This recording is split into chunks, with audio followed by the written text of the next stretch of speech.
Shalom saudara yang terkasih di dalam Tuhan. Kembali kita jumpa di dalam devotion pada hari ini. Dan hari ini saya akan memberikan tema devotionnya adalah God is love. Allah adalah kasih. Kalau kita bicara tentang kasih, buat pribadi saya, itu sangat dalam. Kenapa? Kalau Tuhan itu adalah kasih, sudah barang tentu kita juga harus memiliki kasih itu sendiri karena kita di dalam Tuhan. Kita akan baca firman Tuhannya adalah 1 Yohanes 4 ayat 7. Saudara-saudaraku yang kekasih, marilah kita saling mengasihi sebab kasih itu berasal dari Allah.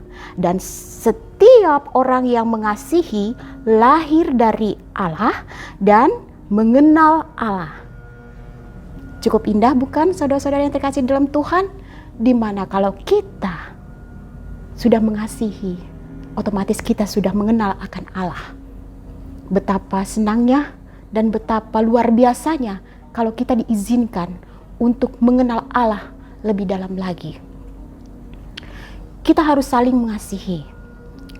Kasih itu bisa merubah apa yang tidak bisa dirubah. Kasih itu juga bisa membuat kita lebih tenang. Kasih itu juga bisa membuat kita lepas dari segala ketakutan. Apapun, saya tidak tahu apa yang terjadi dalam kehidupan saudara saat ini, apa yang saudara hadapi saat ini, tetapi yakinlah bahwa kasih itu adalah sumber dari segala-galanya dalam hidup kita.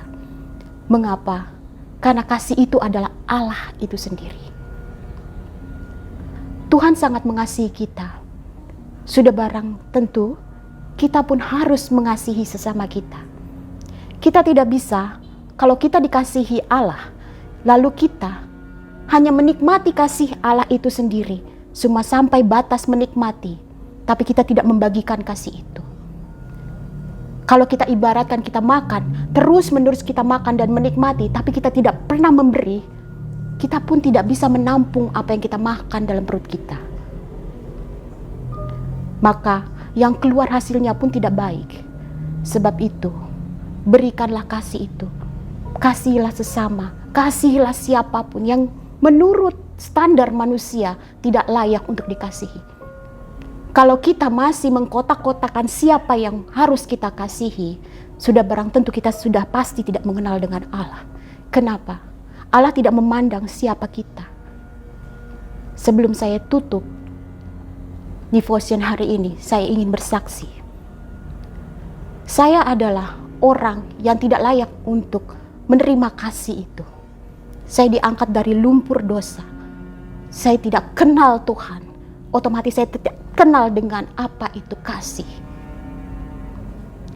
Dalam hidup saya, di usia 9 tahun, orang tua saya mengalami broken home.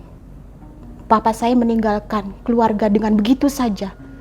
Dan saya melihat dengan mata kepala saya sendiri apa yang terjadi pada orang tua saya. Dan itu membuat saya sakit. Dan saya tidak bisa menerima apa yang terjadi. Hari lepas hari saya bertumbuh dengan apa yang ada tanpa saya mengenal kasih.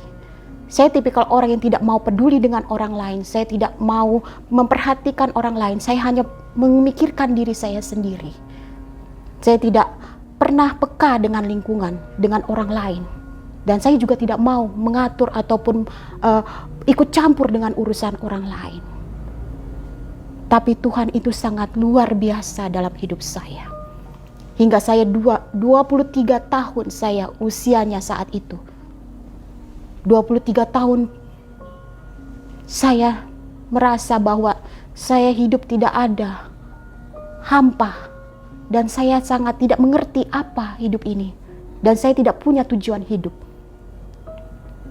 Tapi saudara yang terkasih di dalam Tuhan, Allah adalah kasih. God is love. Dia yang menyelamatkan saya. Dengan cara apa? Suatu hari, puluhan tahun papa saya baru pulang dalam kondisi yang sudah tidak seperti dulu lagi. Dia lusuh. Dia tua. Saya hampir tidak mengenal papa saya sendiri di saat ia datang ke rumah. Tapi apa yang saya lakukan? Di saat saya melihat papa saya, bukan saya sambut papa saya, tapi saya membenci dia. Kalau sudah benci itu tertanam dalam kehidupan kita, jangankan kasih, tujuan pun kita nggak ngerti apa hidup ini. Saya benci kepada papa saya. Mama saya mengatakan, itu papamu, kamu tidak boleh seperti itu. Tapi dalam hidup saya tidak, itu bukan papa saya. Saya sangat benci dia. Pemberontakan terjadi dalam hidup saya. Hari lepas hari saya belum bisa menerima papa saya. Bulan demi bulan, tahun demi tahun saya tidak bisa menerima papa saya. Saya tidak peduli dengan papa saya. Bahkan satu kali papa saya minta makan, saya tidak peduli dengan papa saya. Saya bekerja. Tapi Tuhan jamah hati saya. Dengan cara apa? Di saat saya pulang bekerja di Jakarta, saya naik kereta. Saya lihat papa saya ada di trotoar, dia berdagang. Dia dagang keramik-keramik kecil.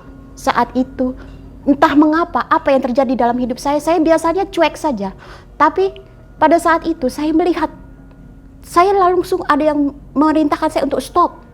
Dan saya bersembunyi di balik pilar di stasiun kereta itu. Lalu saya perhatikan papa saya. Entah mengapa hari itu saya ingin memperhatikan papa saya. Papa saya sedang memegang perutnya. Dia belum makan. Satu hari dia belum makan karena dagangannya belum terjual. Hati saya langsung menangis. Saya merintih di balik pilar itu. Saya entah ada sesuatu yang baru dalam hidup saya, menyentuh hidup saya. Dengan cara itu Tuhan menjamah hati saya. Dari situ, titik itulah saya mengenal bahwa Allah adalah kasih. Saya bawa pulang papa saya dampingi dia, saya beri makanan, saya kasih dia makanan yang dia inginkan. Papa saya kaget, kenapa, apa yang terjadi dengan anak saya? Tapi itulah kekuatan kasih itu. Kalau sudah menyentuh hati manusia, apapun bisa dirubah. Dan dari titik itulah, titik balik itulah, saya mengenal akan kasih. Bahwa Tuhan itu luar biasa. Kalau Tuhan sudah mengasihi saya begitu luar biasa dan mengubahkan hidup saya, pribadi saya, identitas saya yang baru menjadi identitas gambar dengan Allah, maka sudah selayaknya saya juga harus mengasihi setiap manusia yang saya temukan dimanapun. Kasih tidak hanya sebatas mulut, tapi kasih harus dengan tindakan. Apapun yang ada dalam hidup kita, tangan, kaki, semua yang Tuhan berikan, lakukan untuk kita saling mengasihi. Jangan pandang siapa, tapi lakukanlah. Kenapa? Akan ada perubahan dalam hidup kita. Saya yakin dan percaya, saudara pun pasti memiliki kasih, yaitu Allah itu sendiri. Puji Tuhan, demikianlah devotion pada hari ini. Kita kiranya senantiasa hidup di dalam kasih, yang kasih itu sendiri adalah Allah sendiri. Kasih itu sabar, kasih itu murah hati, kasih itu setia, kasih itu tidak pemarah dan tidak menyombongkan diri. Puji Tuhan, amin.